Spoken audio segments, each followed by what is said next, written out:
بسم الله الحمد لله والصلاة والسلام على رسول الله وعلى آله وصحبه أجمعين أشهد أن لا إله إلا الله وحده لا شريك له وأشهد أن محمدا عبده ورسوله ما بعد. السلام عليكم.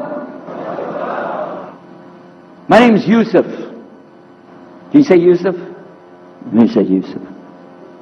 Yeah, very good. I wish you'd teach my wife. She keeps mispronouncing it. She calls me useless.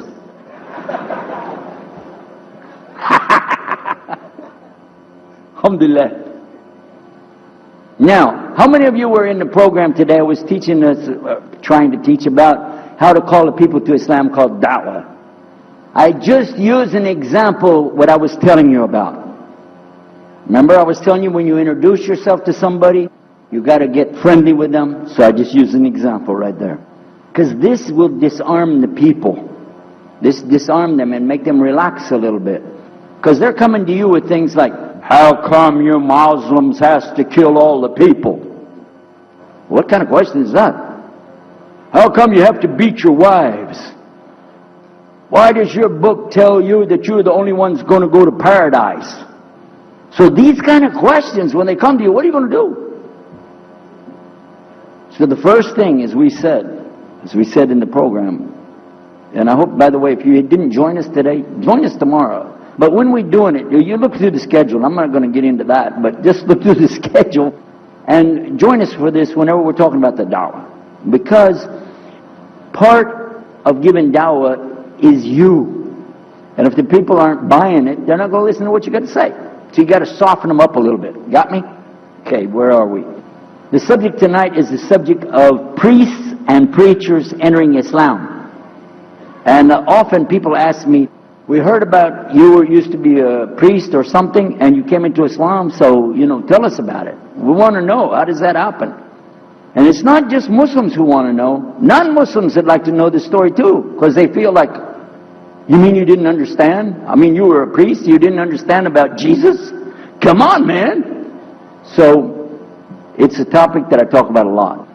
The first thing I have to do is clarify a couple of points. I was not a priest. In the English, we use the word priest to mean somebody who is in the Catholic Church.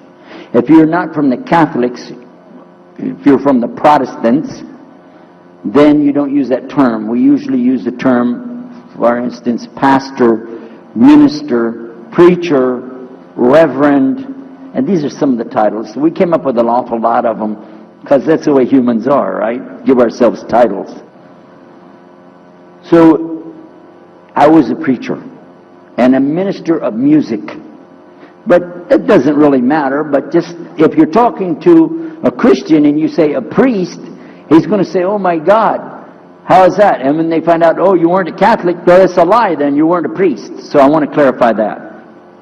As a matter of fact, I will tell you in my own estimation, I'm probably the least of the factions within this equation. Because there were so many other people that came into Islam the same time I did. That's why it takes a little bit of time to tell the story. But they asked me to tell it tonight, so we're going to do that.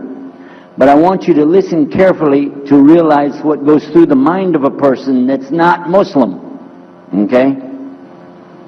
And I usually start out by telling people that my father and I were both ministers, and both of us were also businessmen. In the reverse order. We were business first and preacher second. Got me? Because, well, as they say, business is business. And that's exactly how it worked. We operated mostly in Texas. We had a place in San Antonio, Houston, and also in the Dallas area. And we were very concerned about Christian conditions. So my father started something called Concerned Christian Centers. And basically, if you look at it from a material point of view, it was a place to sell stuff. But what we would do is take consignment things in. People could bring things into us, and then we would sell it and keep part of the money. And keep a lot of the money. But anyway, they would bring in what they make with their hands, arts and crafts. And a lot of old women, they like to sit around and make things, then they give it to us. And this helps the church, which is called the church, and then it helps them as well. So it became like business and religion tied together, and that's very common in our country. At one point, my father told me, we're going to start doing business with a man from Egypt. Well, I said, well, this is great, international, sounds good, we can put this in our business card, we're international. He said, and this man, he's from Cairo, Egypt, and that's where, if you know, they have the Nile River, they have those big pyramids, they have the Sphinx, Abu Hul, you know, they got everything. And we said, oh, this is good. He said, and he's a Muslim. I'll never forget it. I've told the story many times, but it's just like it happened yesterday. I'm standing in between the kitchen, in the dining room and the living room area. You know, like this when we're talking, and I just stopped like this. I said, what? A Muslim? No way. No way do I want anything to do with that. Dad, come on, you should know better than anybody. Because we were linked in with other preachers. My father supported people like Pat Robertson. Huh? You know him? Pat Robertson? And Oral Roberts. He's not very popular anymore, but he used to be real strong. And his ministry up in Tucson, up in Tulsa, Oklahoma. In addition to that, people like Benny Hinn. I don't know if you heard of Benny Hinn. He's coming over this way, so look out. And there's many of them. John Hagee, and the list goes on. Jerry Falwell, Jimmy Swaggart, some of the names, maybe you heard those before. We know these people. We know all about them. All about them. Okay? So at one point, here I am standing there talking to my father about a Muslim. These are the enemies of God. This is what we've been taught. These same people, I just mentioned their names, in their preaching on the television and so on, this is what they teach. Muslims are no good. Now it just became Muslims are terrorists, but back then, you know, we didn't reach that level yet. We were still just kidnappers, hijackers, you know. They said that Muslims don't believe in God, that they're worshiping a black box in the desert, and they kiss the ground 5 times a day. Now that's what we know, man. So here's this Muslim going to do business with us. I told my dad, no way, I'm not going to do it. And he insisted. He said, I want you to meet this man. He's very nice. And I said, I don't want to meet him. I never am like this, by the way. But on this case, I said, no, that's one thing I'm going to stand firm against. We're not going to do it. He said, I want you just to meet him. I said, all right, I'll do it for you. I'm going to do it my way. I'm going to go to church. And it's going to be on Sunday. When I come out of the church, I'm going to have my Bible under my arm. I'm going to have the salib. I used to carry a big cross. I'm going to have my cross with me. And I'm going to have my hat that says, Jesus is Lord.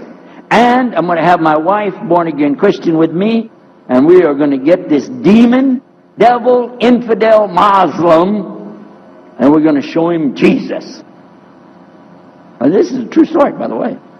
So I got up that morning on Sunday, and I was thinking, man, you know. We went to church. Strangely enough, the preacher was preaching out of the Old Testament about salvation coming at the time of David, which really puzzled me, because according to Christianity, it's coming through Jesus. And it really, that opened the door for me, but that comes up later in the story. Why was he saying there's salvation before Jesus? That's interesting. Now, when I get there to my father's store, I'm looking around, you know. I'm looking for somebody wearing, you know, a long white robe and some kind of black, you know, thing over that with a long beard, and I guess I was looking for me, wasn't I? Anyhow, when I get in there, I don't see this guy. By the way, imama, sword, everything. Ayatollah Khomeini, maybe. This is what I have pictured. I said, where is he? I'm ready. My father said, he's over here. I said, where? I said, here. I was a normal guy. He was normal. He didn't have a beard. He didn't have any hair at all. How do you do? I told him my name. He introduced himself. His name is Muhammad. I said, how do you do? After the niceties of hello, how are you, how's everything, I said, do you believe in God? He said, yes. Oh, yeah? Sure. He said, yeah. Abraham? Yeah. What about David and Suleiman? He said, yeah. So when I meet this man, I'm impressed that he's believing these things, but I thought maybe he's just saying it. So I even asked him, what about Jesus? Because I thought maybe they're kind of, first I thought Muslims were like Hindus. That was first. And then when he said he believed in some of the things of the Bible, I said, okay, maybe they're like Jews. So that's when I said, yes, but what about Jesus? Do you believe in Jesus? And he said, yes. I said, okay, wait a minute. This is going to be easy. I can convert this guy. So I agreed that we're going to do business with him. And in fact, I took him immediately out to have tea together. We sit together, drink tea, talk a little while. And I started trying to preach to him right away. I'm in the Bible. I got it right there. Flip it open. Genesis. Let's talk about Abraham. What do you know about Abraham? Abraham, he had 2 sons, you see. And blah, blah, blah, blah, blah. And I'm doing all the preaching to him. You imagine this? And he sit there. Okay. He's a graduate of Allah's heart. And he's, like this. Get me? You know what I'm saying? Well, it happened that during Ramadan, some of his friends that he was staying with had to move their apartment around or something, and he was going to go stay in the masjid for itikaf in Ramadan. It's normal. We didn't understand. I thought he has nowhere to go, and I told my dad, this man has nowhere to go. And my dad said, no, he's got money. I said, no, he doesn't. Daddy, I'm telling you, he has no place to go. I heard him say he's going to go live in the mosque. To a Christian, if you're going to live in the church, that's the worst. So I said, let me offer that he can stay at our place. And my dad said, no, you don't do that. That's not right. I said, no, I'm going to offer it to him. I went to him and I said, how would you like to come stay at our place? He said, no, I want to go and stay there. I want to stay in the mosque, and it's something good. I said, oh man, look at this poor man. Oh my God. He doesn't know, he just, oh, poor soul. Please come and stay in our house. And he said, no, I can't. I need to go stay with her. I said, I'm scratching his dignity. So I told him, listen, no. I want you to come and you can pay. You can pay money and stay with us. He said, how much? I said, $15 a week. Which in America is like nothing. $15 is nothing. I said, and then he kind of hesitated. I said, and we'll pay for all the food. Well, you eat $15 worth of food in one day in America. He said, okay, all right. And I told my dad later, I said, see how I did that? Because now he'll stay with us. He knows he's getting a good deal on the food, and I was making it all about money.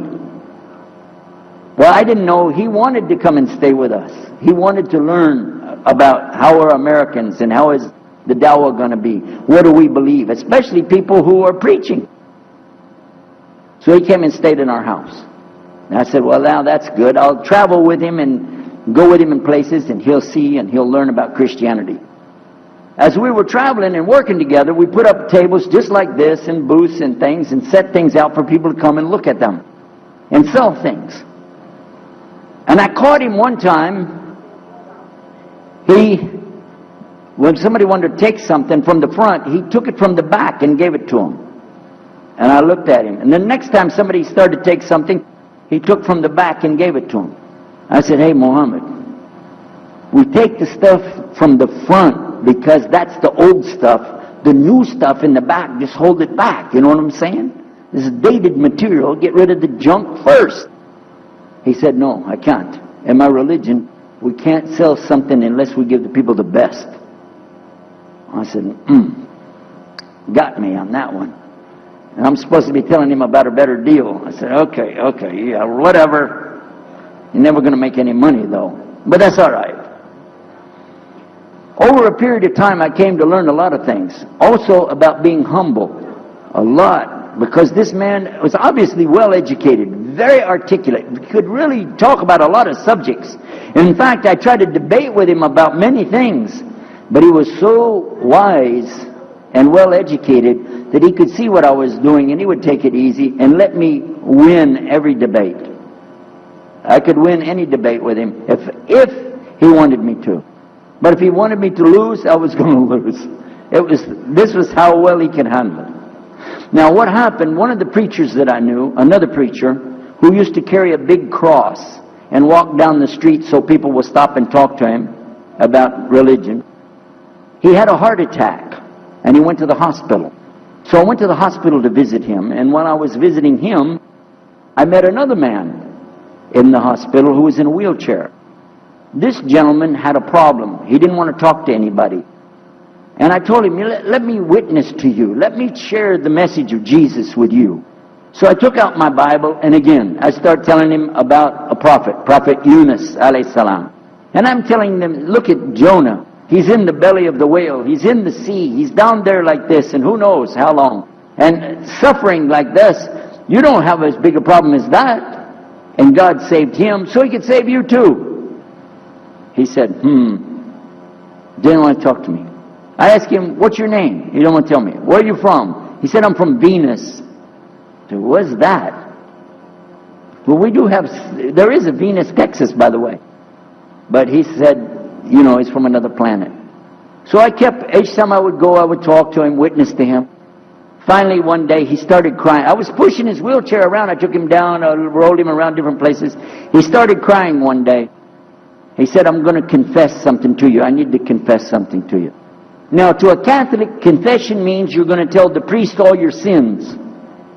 And then he's going to forgive you. Well, I wasn't Catholic. And I told him, listen, I'm not Catholic and I'm not a priest. I'm a preacher. He said, I know better than you do. I am a priest. I said, oh my God. This man is a priest and he knows the Bible better than I do. He said, I just have had a hard time. I've been here and having heart attacks and I've been having problems and everything and trying to figure out a lot of things. He said, I'm sorry I took it out on you. I really am. I apologize. And he started crying.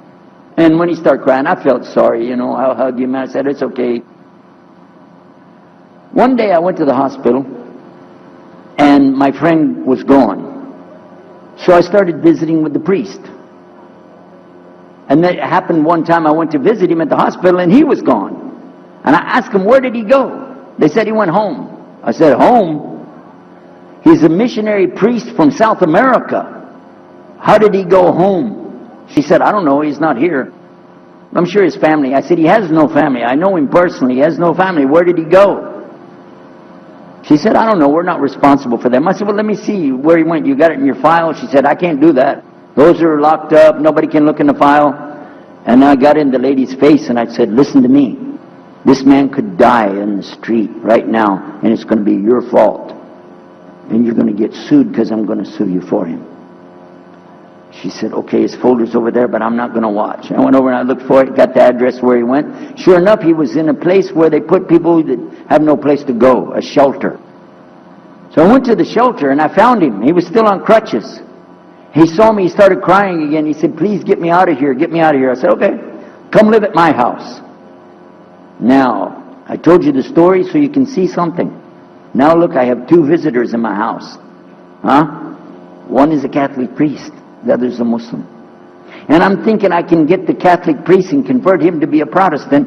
At the same time, I'm going to catch the Muslim and bring him over to Christianity. High aspirations. But it didn't work. Some strange things began to happen. We would sit around the table at night to discuss what is the Bible and what's the salvation. My father has a Bible. It's called King James Version of the Bible. Most of you probably heard about it, especially any students of Ahmadiyyat or Zakir Naik, you've heard about King James Version of the Bible. But I work out of a different one that I've had since 1953. It's called the Revised Standard Version. And it says in it, King James Version has grave mistakes, grave errors, defects in it. It's what it says. So I began to preach out of mine, which doesn't match. And my father said, no, it's this way. I said, no, it's this way. Now my wife comes up with her Bible from Jimmy Swaggart. It's called The Good News for Modern Man. Right? Totally different. It's written in modern vernacular. You can just, say anything you want to with it. You don't even recognize the Bible anymore. The Catholic priest, he's got another Bible. An older Bible with 73 books, we're working out of 66 books. And his is not even the same in the verses. It doesn't match up at all.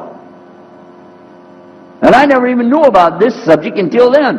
And he's saying this, and I'm saying that, my father's saying something else, my wife's saying something else, and all the time Muhammad the Muslim is sitting over there like this. So we asked him, I guess it was me, I asked him, I said, well, how many versions of your book, your Quran, do you have? He said, the Quran has no versions. There's only one. It's original. It's in the Arabic language. ذَلِكَ الْكِتَابُ لَا رَيْبَ فِيهِ. This is the book that has no doubt. هُدًى لِلْمُتَّقِينَ. It's guidance for those who have taqwa for Allah. This shield or taqwa that you have to have between you and Allah subhanahu wa ta'ala. And only certain people are going to get the huda, hidayah, dina, from this Quran. These people that have the taqwa. So when he's telling us that the Quran is one, I'm going, huh? And it's in the original language, we still have it. You know what I was thinking? He's lying. I was sure he was lying because he could see the problem we were having, and he just sat back and made that up. But I don't know Arabic at that stage, so I don't know what to say. You know, maybe, I don't know. And he left it at that. He didn't try to preach. But it put a big doubt in my mind now about, we got all these books, he's got one, and la rayba fi, no doubt in it. So another time we had another discussion that came up. Now this time I went to the other preacher who had the cross. And I was asking him, I want to be able to explain the Trinity. He said, you know the Trinity. I said, yeah, I know. And I know the Council of Nicaea when we had it. But I want to know the way to explain it so a human being can just understand it. He said, okay. It's like an apple. Just take an apple. The apple has a shell around the outside, the skin. Inside is the meat. Inside of that is the seeds. Okay? 3 things, 1 apple. That's the way. I start going back, I'm going to tell this Muslim about the Trinity. But on the way, I remember his arguing with me, his way of debating with me. I said, no, he's going to tear me apart. As soon as I say seeds, he's going to say there's more than one. So it could be 7 or 8 or 9 or 10 gods all rolled into one. No. It's got to be special. It doesn't work like that. Let me go back and try again. So I went back to him. I said, what if he says there's more than one seed in there? He said, okay. I said, and besides, it could have a worm running through it. Then that would make it go up another notch. What can I do about that? He said, okay, forget the apple. I said, okay. It's like the babe, the egg. Use the egg. The egg has a shell. Inside of the egg is the white. Inside of the white is the yellow. 3, 1 egg. That's it. That's good to go. Now I start going home again, and it hit me. Wait a minute. The egg could have a double yolk. God becomes 4, just like that. Plus, it could be rotten. I'm not going to ask him again. So at the market one day, I saw a man, and I was talking to him because I was listening to some things that Muhammad had told us about the belief in Islam, Allah is one.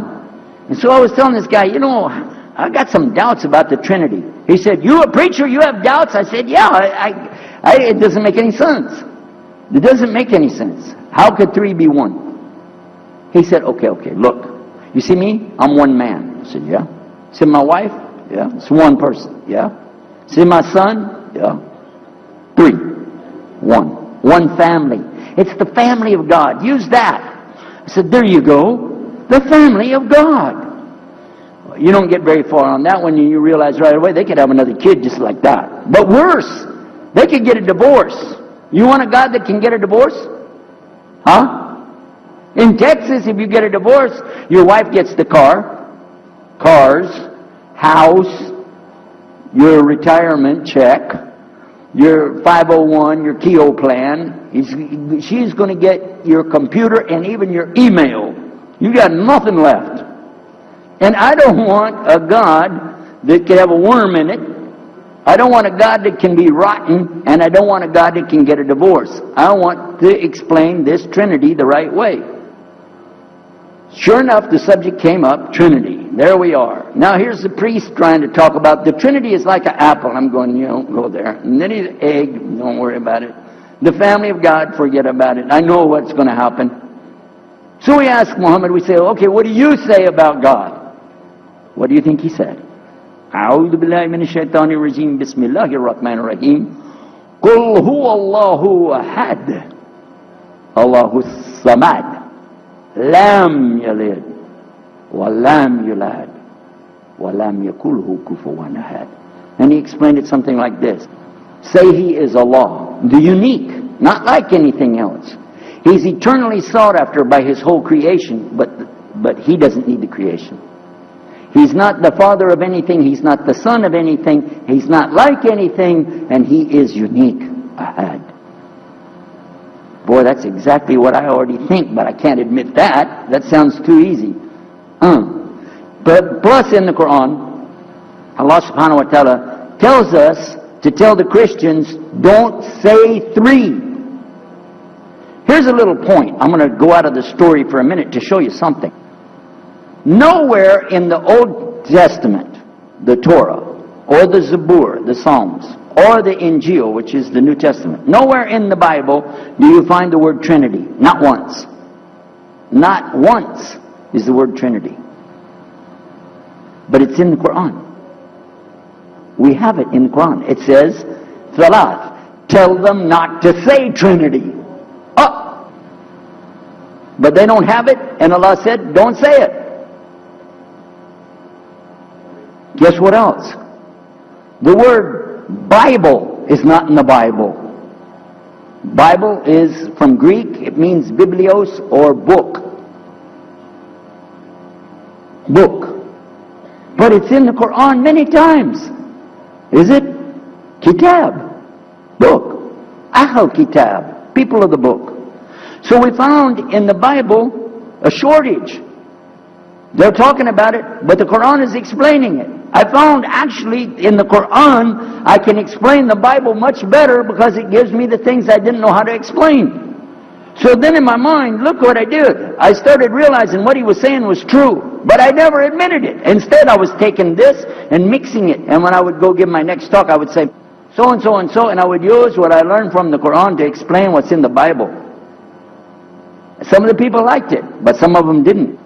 Because when I began to talk about salvation being based on what? And the Bible tells you in there, there's no Savior except God. It says it real clear. Jesus is not your Savior, God is. When I found that, I said, okay, let me try another way to explain that. Each thing as I would learn it, I'm trying to change how I'm presenting the thing. It still doesn't dawn on me, I need to do something. But I could see for sure God is only one, and that, so I totally forget the Trinity thing. My dad never did believe it anyway, so he had no problem with it. Now we come to some new thing.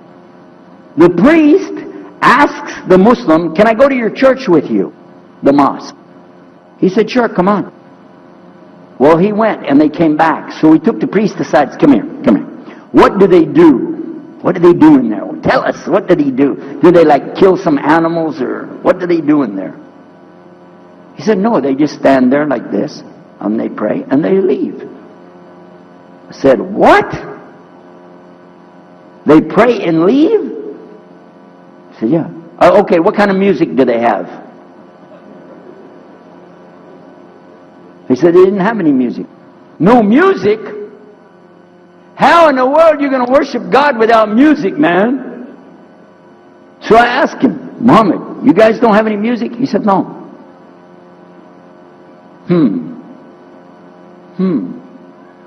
Now, I'm in the piano and organ business. I said, how many mosques are there in the world? He said, millions and millions and millions of them. And I said, none of them have a piano. He said, no. Any of them have an organ? He said, no. Oh, man, I can get rich. Just introduce some music to these guys, put it in there, you know, bound to be. I said, do the Arabs have any music? He said, oh, Arabs have music. I said, boy, I got it figured out, boy. I can see my next $1 million coming right straight up at me, you know. So then the priest asked again another time, he wanted to go back to the masjid again. He went, this is middle of July, 1991. He went to the masjid, with him again. And by the way, this masjid, Sheikh Mohammed Jabali knows it very well, is on Medina Drive in Arlington, Texas. And that's where they were going to, because we were living in Midlothian, just south of Oak Cliff and south of Dallas. So they didn't come back. All night we're waiting. What happened? Very late they came back. And when he came in, I looked. There's Muhammad. I recognize him. Who's the guy with him, though? He's wearing a white jalabiyah, white dress like this. Has a white pillbox cap on his head. And I looked at him and I said, Pete. His name was Father Peter Jacobs, but we're not, Catholic, so I don't have to call him Father. I said, Pete, did you become a Muslim? He said, Ashhadu an la ilaha illallah, Ashhadu Muhammad Rasulullah. I said, oh my God. Now I used to have cameras like these cameras right here, because we had a television show called Estes Music Jamboree. So I got one of our cameras out, opened it up, set it all up on the tripod, and I was going to interview him and ask him, well, you went to Islam, what happened? While I was talking to him, though, he fell asleep. So I was still in my mind, and I was thinking, what am I going to do? This is too amazing. Now here I'm preaching to the people, and I'm trying to change what I'm saying, and here is a priest, just became a Muslim. My father's saying it's a good deal, it sounds all right to him, and I don't know what to do. So I decided, I'll talk, make mashura. I talked to my wife. We have an apartment upstairs. We were in our apartment up there, and I'm telling her, a priest became a Muslim today. What is that? And can you imagine what they were saying about the Quran and saying about this and so and so? All of a sudden she said, I want to get a divorce. Whoa. It's not the subject, but what happened? She said, no, all this talking about religion and talking about Islam, and so I can see. I said, oh, no. No problem here. No problem. I said, you thought no, I was just observing somebody else. No, I'm not interested. Trust me. I don't want to be with those Muslims. Last thing I want to do is be with a Muslim. No way. Just put your mind at ease. She said, I need a divorce. I said, where are we going with this again? What's the problem with that? What happened? She said, a Muslim can't be married to a Christian. I said, what? No, wait a minute, hold on. I don't, look at me. I'm telling you, I swear, I don't want to be a Muslim. Okay? And even if I did, don't you remember what he said? A Muslim man could be married to a Christian woman. It's not a problem. But I'm not saying I want to. I'm just saying it's not a problem. She said, that is the problem. A Muslim woman can't be married to a Christian man. I want to be a Muslim, so I need a divorce. I'll never forget, I was sitting right on the edge of the bed, just sitting there, and I almost fell over. I said, at last, I can tell the truth. I can say it. I didn't realize that she liked the idea. I was afraid. I said, okay, the good news is, I too want to be a Muslim. You know what she said? I don't believe you. I said, no, really. I was just saying that because, but for sure, just so you know, I want to be a Muslim. I've been thinking about it. I want to be a Muslim. We're both going to be Muslim. Alhamdulillah, it's going to be great. Right? You know what she said? I don't believe you because you're either lying right now or you were lying 5 minutes ago when you said you didn't want to be a Muslim. And either way, I don't want to be married to a liar. So get out. So I started leaving. I'm walking down the stairs of the apartment. I'm down to my father's part. I said, wait a minute. Where am I going to go? This is my father's house. I just got thrown off of my own property. What happened here? So I went to get to Muhammad and I woke him up. I said, come, you and me, we got to talk. Come with me. And we went outside the house and we walked those country roads in Midlothian, Texas until the time for the dawn, the sun to come up at dawn. And all that time I talked to him about what's it like to be a Muslim, how do you have to believe, what do you have to do. Let me hear all of it now. And no more playing a game. I'm not debating, I just want to know. Just tell me. Just tell me what's Islam. I need to know what I need to do. And he told me everything and I realized this is it. I got to make a decision. This is a big deal though. And he told me, okay, this is up to you. You have to go make a choice for yourself. I can't help you. I said, oh my God. So when he was praying Fajr, I decided, I've been watching this man praying this direction with his head on the ground. It's so beautiful to see a man humble himself, put his head on the ground to the Rabbil Alameen. I said, oh my God, let me try that. So I sneaked off somewhere where nobody could see me, illallah. And then I found a place, a board there, you know, and I bowed down on the ground, and I put my head down on the ground on that board there. And by the way, I'm pretty good at speaking, especially in prayers. I used to make so long a prayer, they wouldn't let me say the prayer at Thanksgiving because the food would be cold. Okay? So, but I put my head on the ground, and only these words came, no more words, just this. Oh God, guide me. That's it. And I was thinking, well, I got to say more than that. Nothing. Oh God, if you're there, guide me. That's it. After a while, I sat up and I looked around. There wasn't any fancy rainbow. It wasn't birds flying around. There was no big signs from above. There was no music, angels, harps, nothing like this. It was just a cloudy day in Texas. But inside, I could realize I had to make some changes. To me, that's what I need to do. There's the problem, it's inside of me. Within a few minutes, it became clear what I needed to do, and I had to develop an idea of how to pull this off. I talked to my wife, I talked to my father, I made a bath, and at 10 o'clock that morning, in Midlothian, Texas, I went in front of this man named Muhammad, and this new man named Yahya, who used to be the priest, and I said, Ashhadu an la ilaha illallah, wa ashhadu anna Muhammad Rasulullah.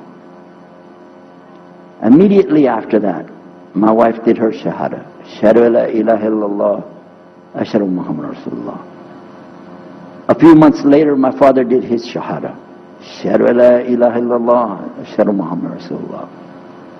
Step by step by step, we saw so many people enter into Islam. We wanted to tell the whole world what is Islam. We wanted everybody to know the real Islam. I said, how could this escape our knowledge? How could we not know about this great and wonderful thing called Islam? And it looks like all we got to do is just tell the people. I went to the imam of the masjid there and I told him, let's tell the people.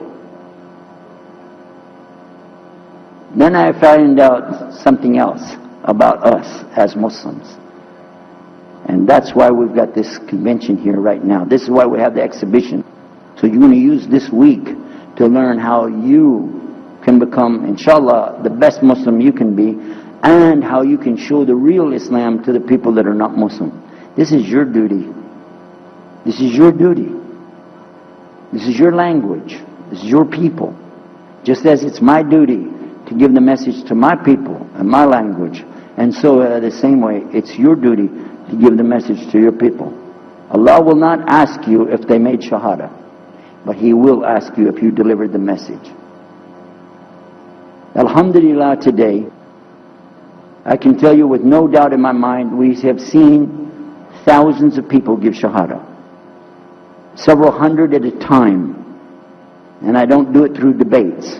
But I don't need to debate any Christian. I was a Christian. I am a Muslim. If you want, I can give you both sides. Easy. Okay? I'll play both parts. I'll be the Christian and tell you this, and then I'll be the Muslim and give the answer. And there won't be any argument. And I've done that so many times. And let me share one story with you before I end. I'm going to leave now. Inshallah. I was telling the brothers today that I was asked to give a talk in a church in Hagerstown, Maryland, just outside of Virginia. This was in 1999. And I went there and I gave a talk in the church on Sunday. Because I know how to address the people. How many years was I a Christian? 50 years? I know what they want to hear. Get them ready, and they said, oh, wow, this is normal preaching. But then when I came to the part, La ilaha illallah, I stayed on La ilaha illallah until they said, yes, that makes sense, it makes sense. There was one old lady that she was saying yes. Afterwards she said, yes, but I just don't want to do it the way you're telling me. Okay? But guess what else happened? 2 people did shahada right there. Hello? In the church. In front of their preacher. They said, yes, we agree. We like this. We want to know more. And we say there's only one God to worship. Shahadu la ilaha illallah. in front of the preacher. And one of them was his daughter. I took them to the masjid and they did shahada in the masjid that afternoon, a Sunday afternoon. And later the boy, he married the girl. They're Muslims living there now. Now, let me ask you a question. If I would debate and argue with this preacher and made him look stupid, would he ever bring me back again? No. I'm going to ask you a question. If you were at a place and you saw somebody change their religion to another religion in the temple of that religion, and the father was the priest there, what would you think? Is that man ever going to call me again? Do you think he'd call me again? 3 months later, he called me again. Come back again. We really enjoyed it so much. I said, how's your daughter doing? I want to remind him, see what he's going to say. He said, well, she's doing fine. She likes Islam. It's very nice and lovely. She treats us so good. You know, we're amazed at her personality. We love you guys. Could you please come back again? And I did, alhamdulillah. So I'm just showing you that it's not guidance from me, not guidance from you. It's guidance from Allah. Allah guides whom He wills. Whom He wills. So we ask Allah to guide me, all of us, and all the people. And whoever He guides, they'll be fine. But whoever Allah doesn't guide, they got a problem. Serious problem. Our job here is to do one thing. Communicate the true message. If the people don't want it, that's your choice. That's their choice. You don't have to take it. But it's our responsibility in putting this on. All the scholars that are here, it's their responsibility to tell us what's the truth in Islam and let us see for ourselves. And that's what we're going to try to do through this week. So I need you guys to listen to me. You have to participate. Your side of it. Your side of it is to show up every day. And your side of it is to bring other people. Jazakumullah khair. Wassalamu alaikum wa rahmatullahi wa barakatuh.